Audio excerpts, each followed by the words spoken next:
Her half-siblings, the children of Iye, did not exclude her cruelly, but they did not include her either. She was the daughter of the senior wife, the one who had been barren for so long and then, miraculously, had a child. She was different, and children sensed difference. Chibueze, Iye's firstborn, was the leader of the children.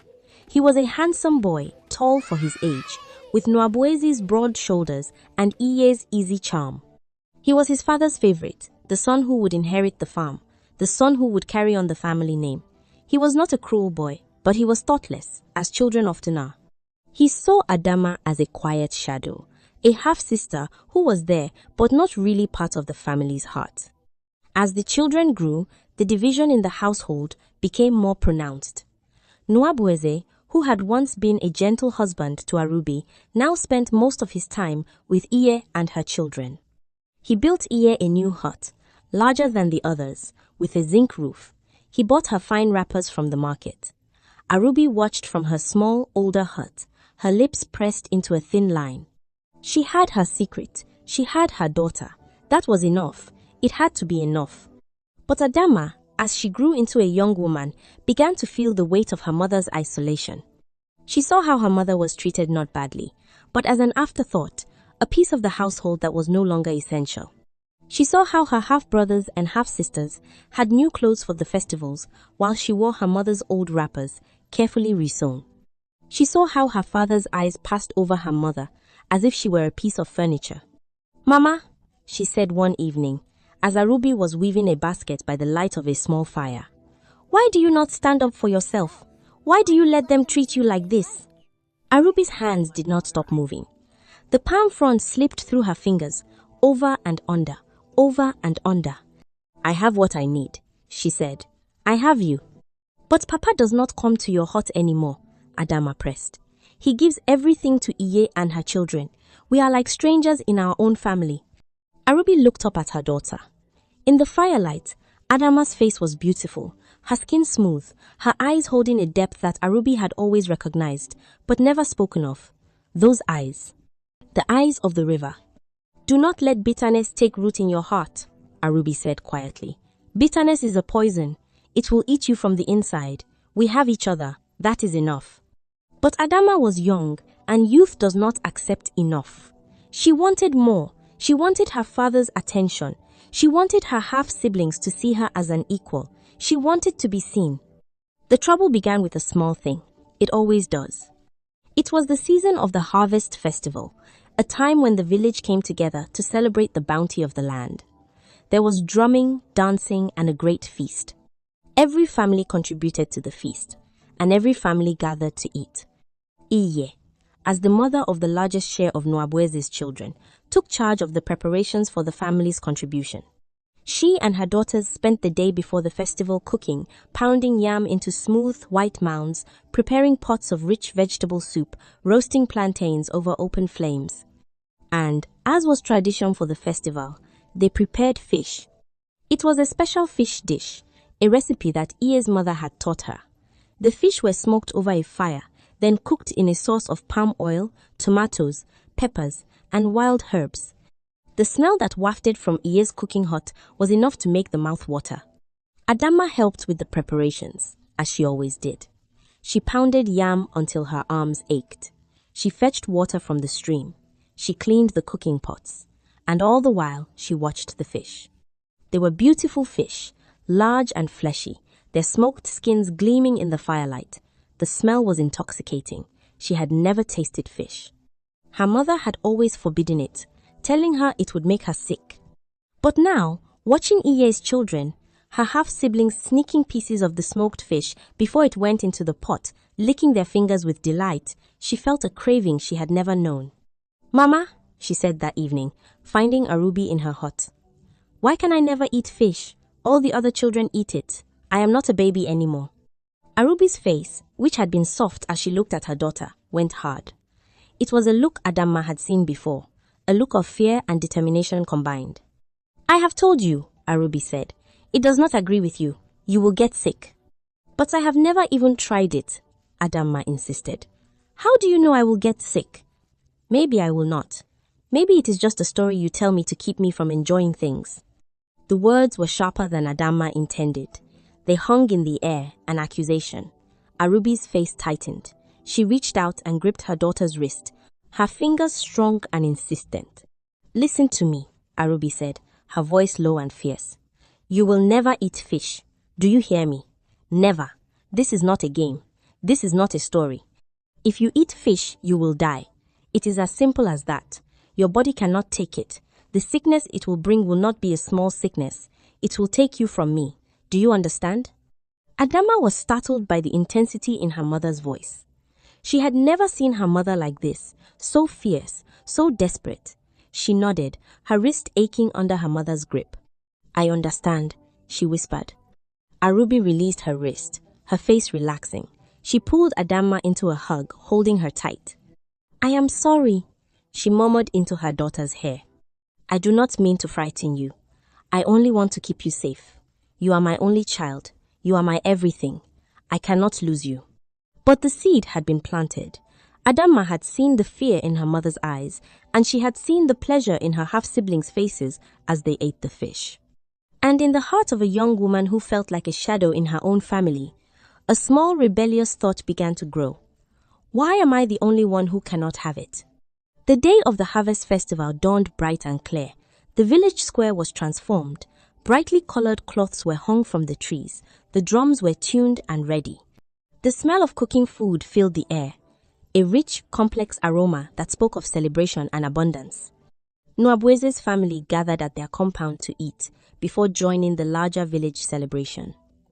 Iye and her daughters had laid out the food on large palm fronds in the center of the compound. There was pounded yam, white and smooth, shaped into mounds. There was vegetable soup, thick with greens and meat. There were roasted plantains, their skins blackened, their insides sweet and yellow. And there was the fish, large pieces of smoked fish swimming in a deep red sauce, garnished with slices of fresh tomato and onion. The family gathered around. Nwabueze sat at the head, his posture proud. Iye sat beside him, her children clustered around her. Arubi sat a little apart, with Adamma beside her. The children's eyes were bright with excitement. They had been waiting for this day for weeks.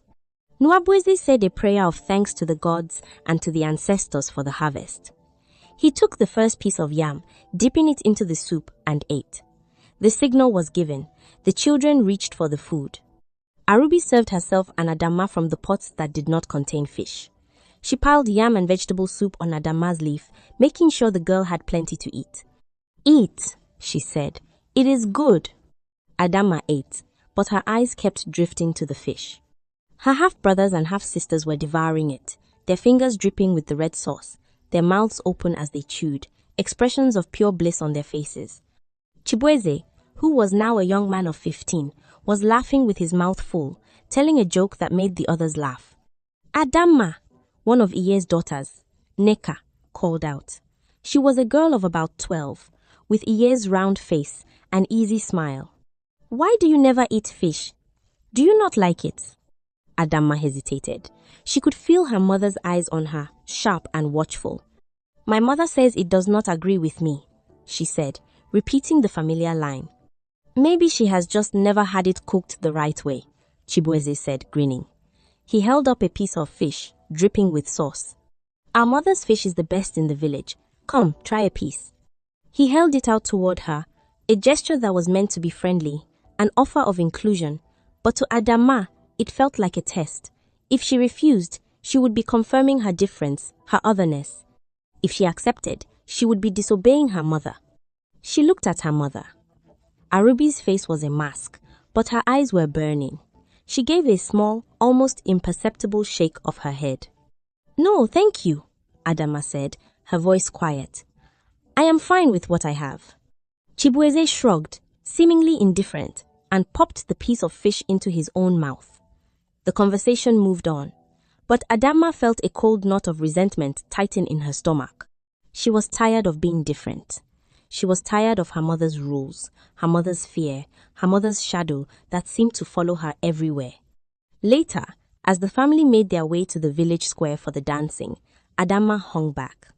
The others went ahead, caught up in the excitement of the drums and the crowd.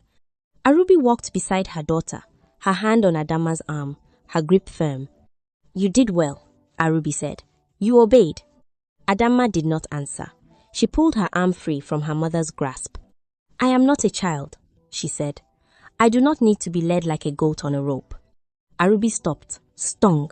She watched her daughter walk ahead, her back straight, her shoulders set. A cold hand seemed to close around Arubi's heart. She had kept the rule for 15 years. She had guarded her daughter, fed her, protected her, but she could not guard her against her own will. A week after the festival, Chibueze came to Adamma with a gift. It was a small calabash, carefully sealed with a lid. "What is this?" Adamma asked, surprised. Chibueze had never given her anything before. "Open it," he said, with a grin. She lifted the lid. Inside was a piece of fish, cooked in the same red sauce from the festival, the sauce now congealed and cold. It still smelled rich and spicy. "I saved it for you," Chibueze said. "I know you wanted to try it at the festival, but your mother was watching. She is too strict with you. It is not fair. You are almost a woman. You should be able to eat what you want." Adamma stared at the fish. A part of her, the obedient daughter, the girl who had been trained from birth to avoid this food, wanted to refuse. But another part, the part that was tired of being on the outside, the part that craved acceptance from her half-siblings, was stronger. "I do not know," she said hesitantly. "My mother said." "Your mother is old," Chibueze interrupted, a careless dismissal in his voice. "She believes in old stories. Look at us. We eat fish all the time. We are healthy. Nothing bad happens. It is just food." He pressed the calabash into her hands. "Eat it. I will not tell anyone. It will be our secret." Adamma looked at the fish. She looked at Chibueze's friendly, smiling face. She wanted so badly to belong, to be like the others, to not be the strange one with the strange rules. She lifted the piece of fish to her mouth. The first bite was a revelation. The smoked flavor, the rich sauce, the tender flesh that flaked on her tongue, it was the most delicious thing she had ever tasted. A wave of pleasure washed over her. She took another bite, and another, until the piece was gone. She licked the sauce from her fingers, savoring every drop. Chibueze laughed. "See? Nothing happened. Your mother is just being foolish." Adamma smiled, a genuine smile of gratitude. For the first time, she felt like she was truly part of the family. She had shared a secret with her half-brother. She had done something her mother had forbidden, and the world had not ended. They walked back to the compound together, laughing about something Neka had said earlier. Adamma felt light, free. The secret sat in her stomach, warm and satisfying. But as the afternoon wore on, a strange sensation began to spread through her body. It started as a warmth in her belly, not unlike the warmth her mother had described feeling after eating the River Mami's fish. But this warmth was different. It grew, becoming a heat that spread through her limbs, a heat that was not comfortable but oppressive, suffocating. She began to feel dizzy. The world around her seemed to tilt. She stumbled, catching herself on the wall of her mother's hut.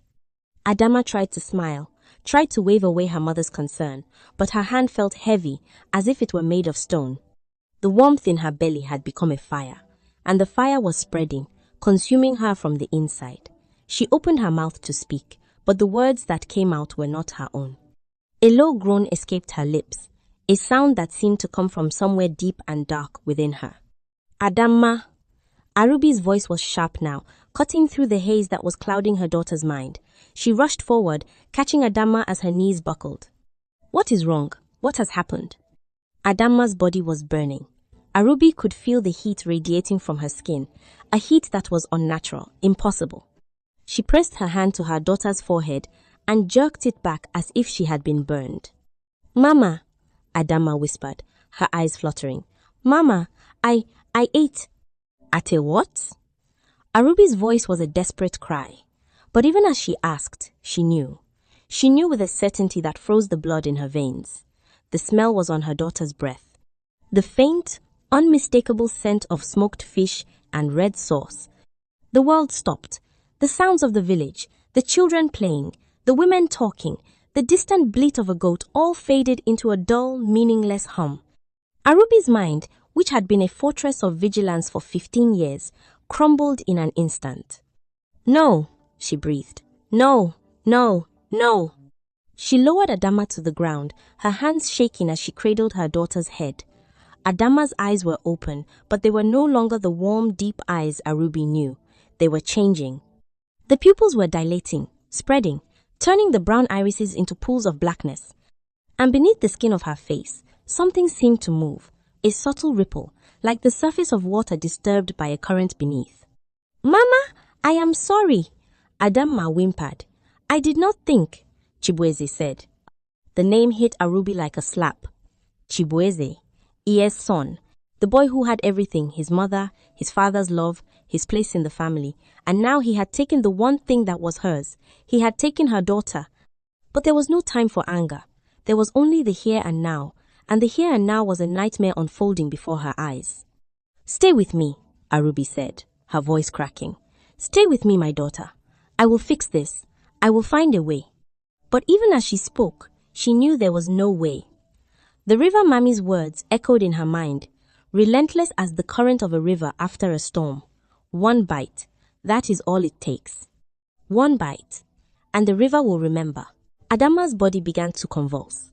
It started with a small tremor in her fingers, a twitching that spread to her hands, her arms, her entire body. Arubi held her, trying to keep her still, but the convulsions grew stronger, more violent. Adama's back arched, her mouth opening in a silent scream. Arubi looked up, her eyes wild, and saw that they had gathered. The children who had been playing had stopped and were staring, their faces pale. Aye had come out of her hut, drawn by the commotion. Nwabweze was there too, his brow furrowed, his mouth open in confusion, and behind them all, half hidden behind his mother's wrapper, was Chibueze. Their eyes met. Arubi saw the guilt in his face, the dawning horror of what he had done, but she saw something else to defiance. A boy who did not understand the forces he had unleashed, who thought this was just a sickness, just a girl who had eaten something that did not agree with her. What is happening? Nwabweze demanded, pushing through the crowd. He knelt beside Arubi, looking at Adama's writhing form. What has come over her? Arubi looked at her husband. For a moment, she considered telling him everything. The words were on her lips, the river, the fish, the oath, the 15 years of silence. But she looked at his face, at the confusion and fear there, and she knew he would not understand. He would think she was mad. He would think she had made a pact with a demon, that she had brought this curse upon their daughter. And perhaps she had. She needs a healer, Arubi said, her voice flat. I must take her to the healer. I will carry her, Nwabweze said, reaching for his daughter. No! Arubi's scream made him recoil. She clutched Adama tighter, her arms wrapped around her like a shield. No one touches her. No one but me. She rose, lifting Adama in her arms. The girl was light, far lighter than she should have been. Arubi's muscles burned, but she did not feel the pain. She walked through the crowd of onlookers, her eyes fixed on the path that led out of the village, the path that led to the river. Where are you going? Nwabweze called after her. The healer is in the other direction. Arubi did not answer. She walked, her steps steady, her jaw set. Behind her, she heard the murmuring of the crowd, the questions, the speculations. She heard Iye's voice, sharp and commanding, telling the children to go inside. She heard Chibueze's voice, high and frightened, saying, I did not know. I only gave her fish. The word hung in the air like a death sentence. Fish! The path to the River Mami was dark, even in the daylight. The trees grew thick here, their branches intertwining overhead to form a canopy that blocked out the sun. The air was cool and damp, heavy with the smell of wet earth and decaying leaves. Arubi had not walked this path since that night 15 years ago. She had avoided it, giving it a wide berth, as if by staying away she could pretend that night had never happened. But now, the river was calling. Or rather, the river was taking back what it had given. Adama had stopped convulsing. She lay in Arubi's arms, her eyes closed, her breathing shallow, but she was changing. Her skin, which had always been smooth and warm, was now cool to the touch and seemed to shimmer in the dim light, taking on a faint silvery sheen. Her hair, which had been black and thick, was now damp, clinging to her scalp as if she had just emerged from water. and her legs Arubi did not want to look at her legs. But she looked. She had to.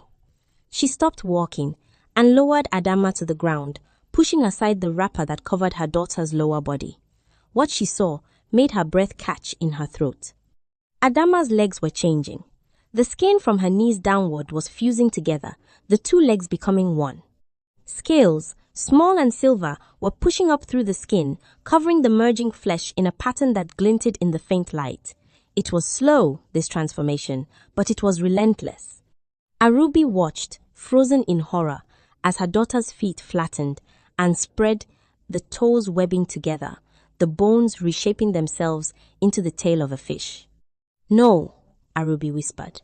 "No, you cannot have her. She is my daughter. She is mine." She gathered Adama back into her arms and ran. She ran toward the river, her lungs burning, her legs screaming, her heart pounding against her ribs like a caged bird. She burst through the last line of trees and stumbled onto the bank, the same bank where she had knelt and wept 15 years before. The river was still, too still. The water did not flow. It lay flat and dark, like a sheet of polished obsidian. The air was silent. No birds sang, no insects chirped. The world held its breath. Arubi fell to her knees at the water's edge, Adama cradled against her chest. She looked at the river, at its dark, unblinking surface, and she screamed, "River Mami, hear me! You gave me a child and I kept your rule. For 15 years I kept it. It was not I who broke it. It was not my doing. Do not punish my daughter for the foolishness of a boy who did not know." The water did not move. The silence pressed in on her, heavy and suffocating. "Please," Arubi begged, her voice breaking. "She is all I have. Take me instead. Take my life. Take my years. But let her live. Let her be human. Let her be my daughter." A ripple appeared on the surface of the water. It started at the center, a small circle that spread outward, widening until it reached the bank.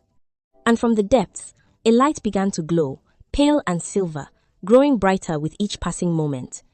The River Mami rose from the water.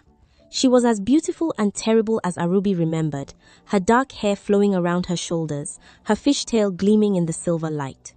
But her face was not amused this time.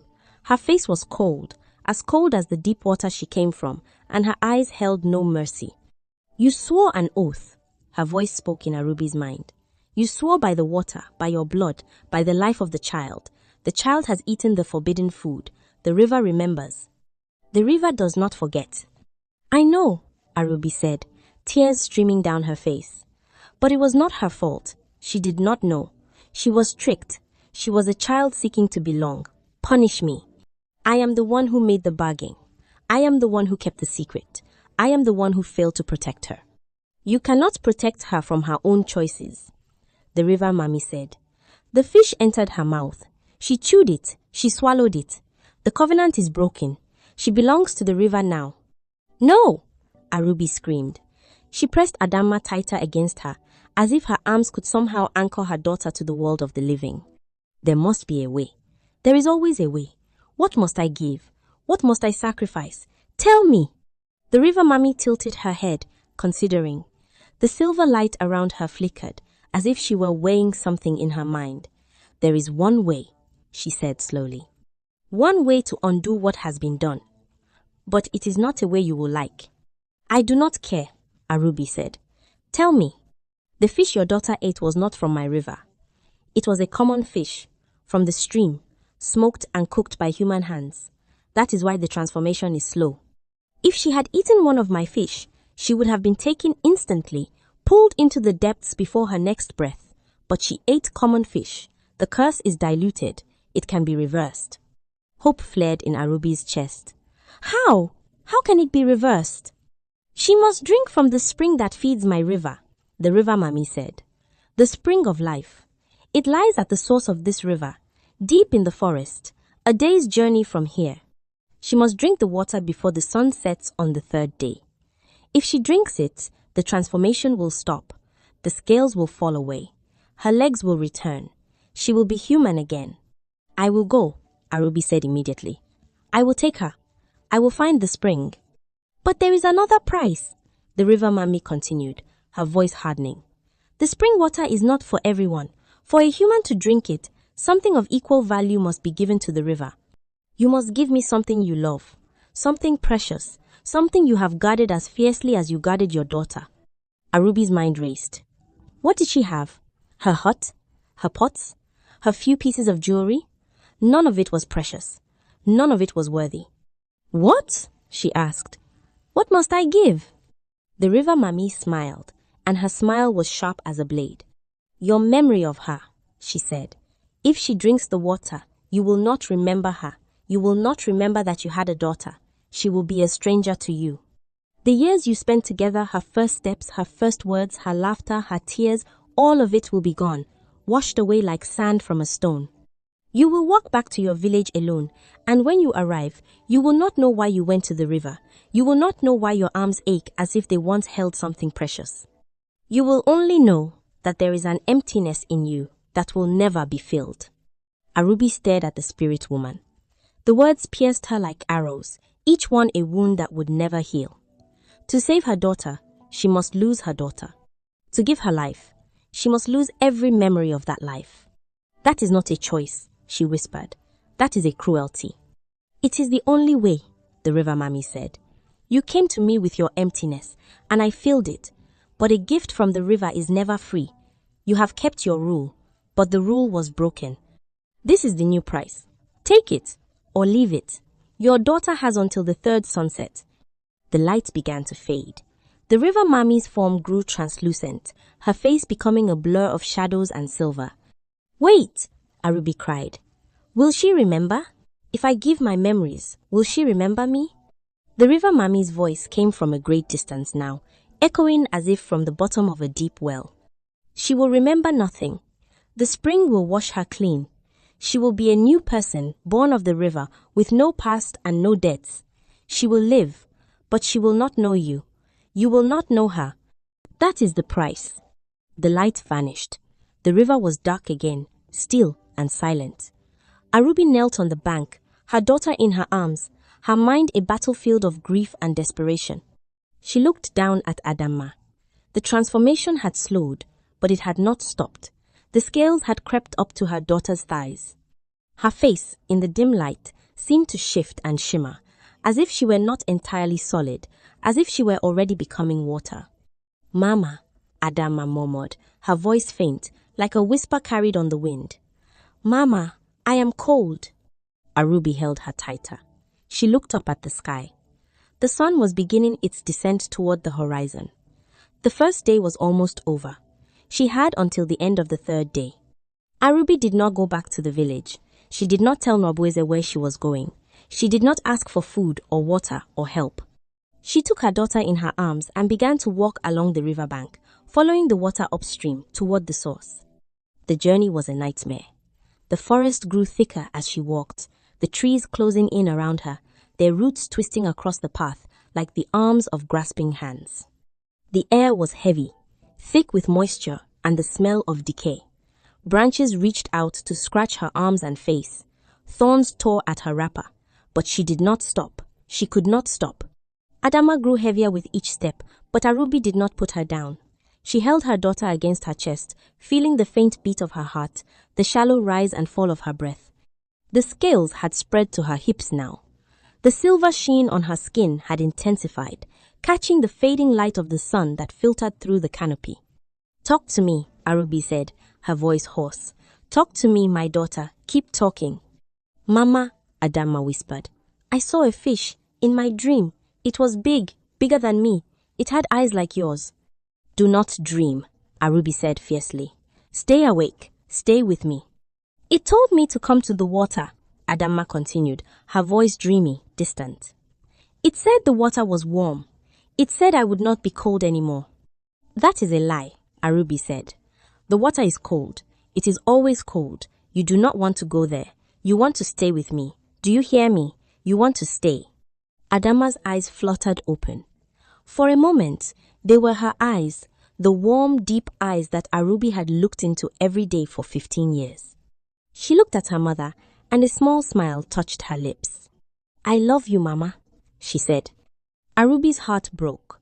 The tears she had been holding back streamed down her face, falling onto her daughter's cheeks, mingling with the silver sheen on her skin. "I love you too," she said. "I love you more than anything. That is why I am going to save you." She walked through the night. The forest was dark, but the river was a guide, its dark surface reflecting the faint light of the stars that peeked through the canopy. She stumbled over roots, slipped on wet stones, fell and rose again.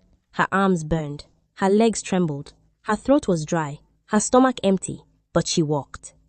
As the first light of dawn crept through the trees, she saw it, a break in the forest ahead, a place where the trees opened up and the light fell in a golden pool on the river. She pushed forward, her last reserves of strength carrying her through the final stretch of trees. She emerged into a clearing, and she stopped, her breath catching in her throat. The clearing was small, no larger than the compound of her village. In the center was a pool of water, fed by a spring that bubbled up from the ground. The water was clear, so clear that she could see the white sand at the bottom, the smooth stones, the roots of trees that reached down to drink.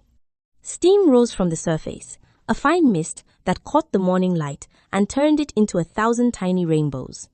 Arubi stumbled forward, her legs giving out beneath her. She fell to her knees at the edge of the pool, still holding Adama. She looked at her daughter. The scales had reached her waist. Her legs were fully fused now, a tail that twitched and shimmered in the dawn light. Her face was peaceful, her eyes closed, her lips parted slightly. She looked like a child of the water, beautiful and terrible, already more of the river than of the land. "I am here," Arubi whispered. "I have brought you. Now you will drink." She cupped her hand and dipped it into the pool. The water was warm as blood, and it tingled against her skin. She brought it to Adama's lips. "Drink," she said. "Drink, my daughter." Adama's lips parted. The water trickled into her mouth. For a moment, nothing happened. Arubi dipped her hand again, and again, giving her daughter more of the warm, tingling water.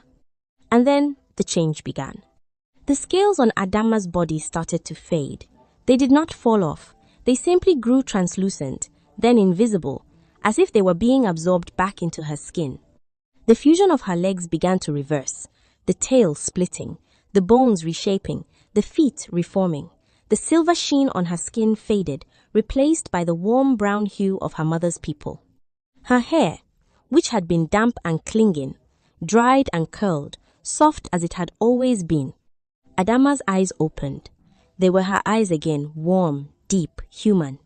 She looked at her mother and smiled. "Mama," she said, "I had a dream. I dreamed I was a fish. I dreamed I was swimming in the river. It was dark, and I was alone, and I was looking for you, but I could not find you." "You are not a fish," Arubi said, her voice shaking. "You are my daughter. You are Adama." She gathered her daughter into her arms, holding her tight. The relief was overwhelming, a flood that washed away the fear, the exhaustion, the pain. She had done it. She had saved her daughter. And then she felt it. The first tug. A small thing, like a thread being pulled from a piece of cloth. A memory Adama's first smile slipped away. Arubi tried to hold on to it, but it was gone, replaced by a blank space where something warm had once been. "Mama?" Adama said, her voice puzzled. "Mama, why are you crying?" Arubi looked at her daughter.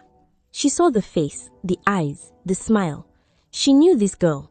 She had carried her, fed her, protected her.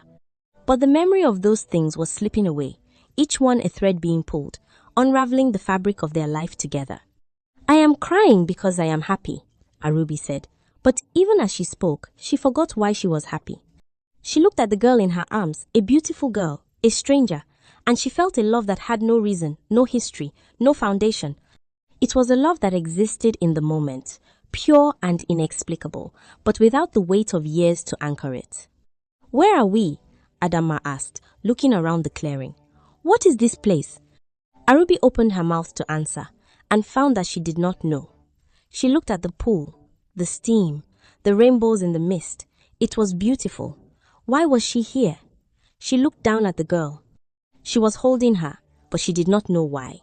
The girl was wearing a wrapper that was torn and stained. Her face was streaked with dirt and tears. "Are you hurt?" Arubi asked, her voice gentle. Adama shook her head. "No, I am fine, but I do not know how I got here. I do not remember." She stopped, her brow furrowing. She tried to remember the day before, the week before, the years before. There was nothing, a blank space where her life should have been. She remembered her name Adama, but nothing more. She looked at the woman holding her, a woman with kind eyes and a strong face, and felt a pull, a sense of safety, but no recognition. "Who are you?"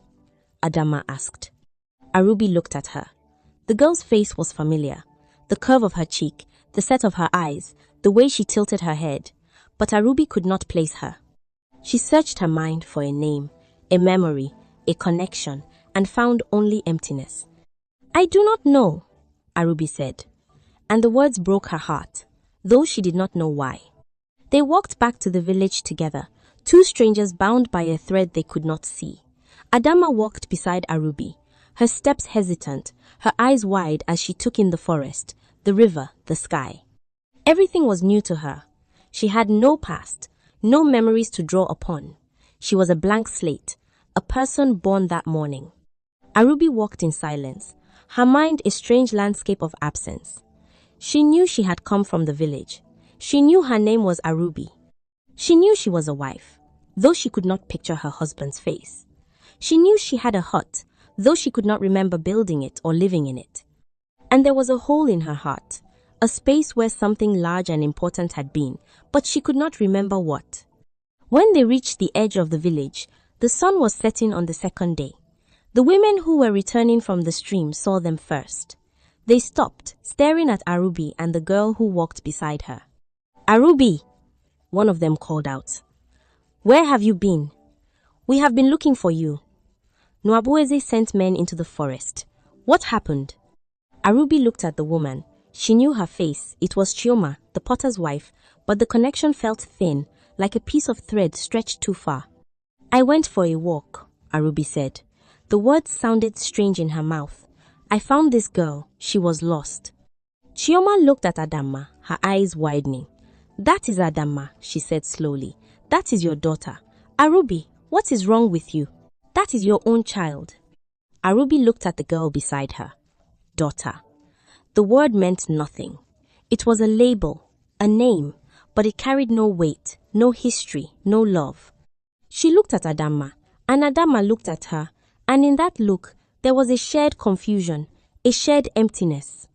"I do not have a daughter," Arubi said quietly. The news spread through the village like wildfire. By the time Arubi and Adama reached the compound, a crowd had gathered. Nwabueze was there, his face a mixture of relief and confusion.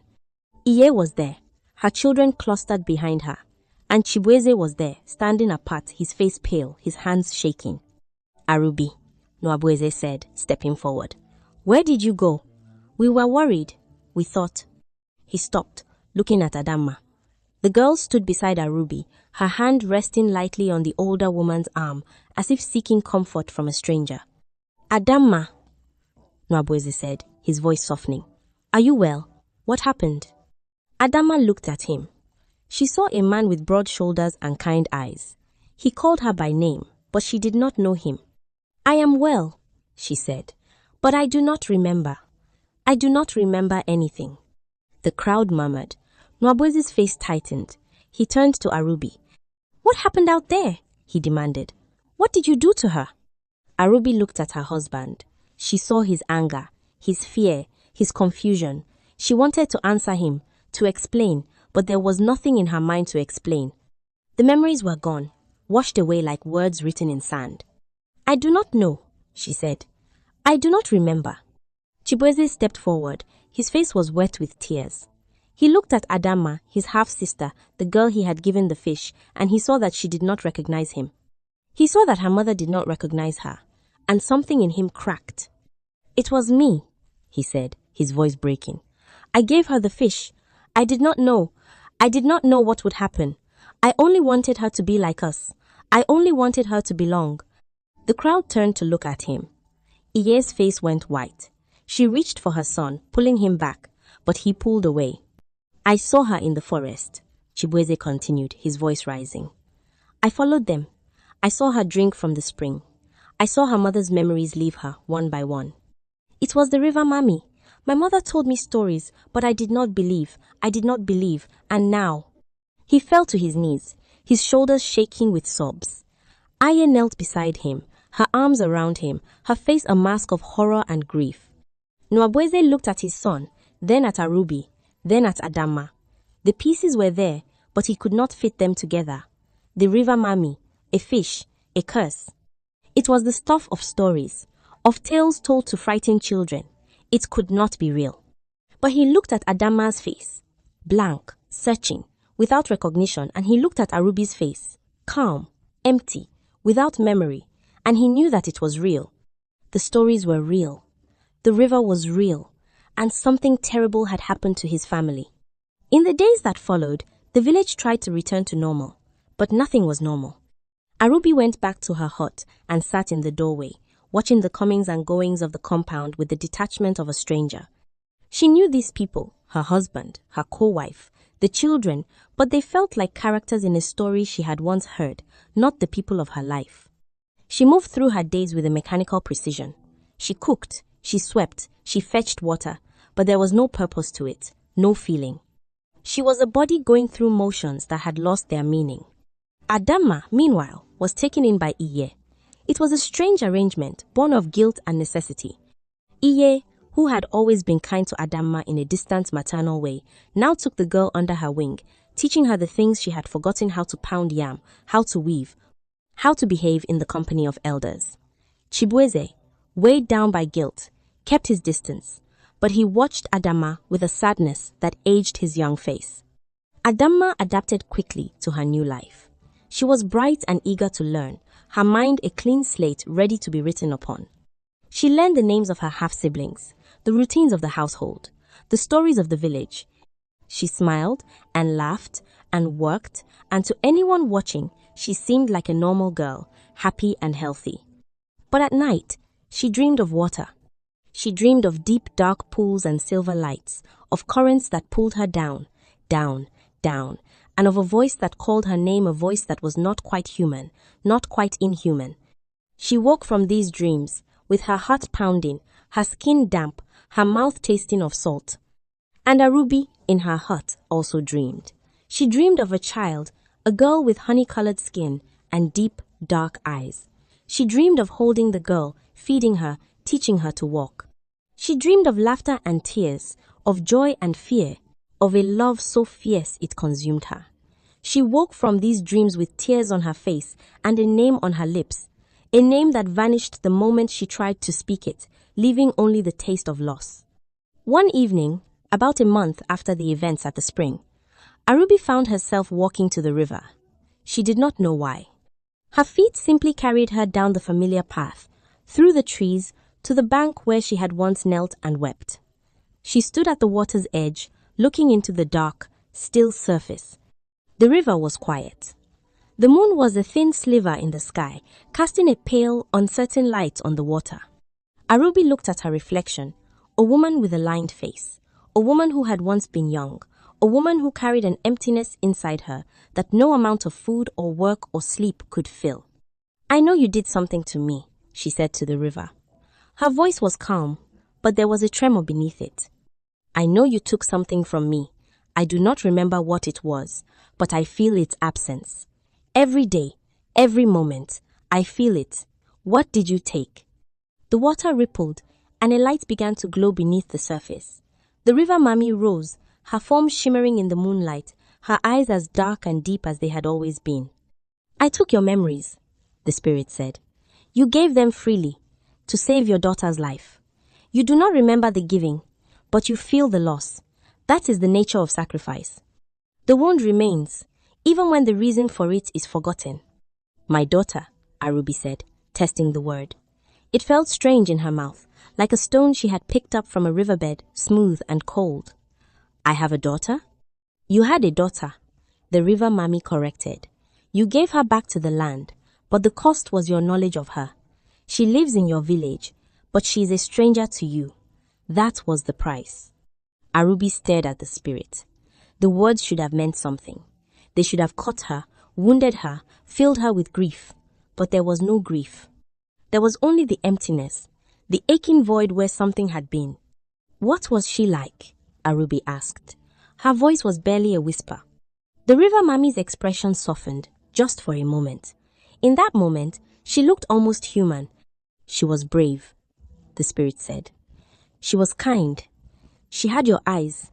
She loved you with a love that was pure and without condition. And you loved her. More than anything. More than life itself. That is why you gave her up. Because you loved her more than you loved knowing her. The words settled into Arubi's heart like stones dropped into deep water. She did not remember the love, but she felt its echo. She did not remember the daughter, but she felt the shape of her absence, the outline of a person who should have been there and was not. Can I see her? Arubi asked. Can I know her again? You can see her, the River Mami said. She lives among you, but you cannot know her. The memories are gone. They cannot be restored. That is the finality of the bargain.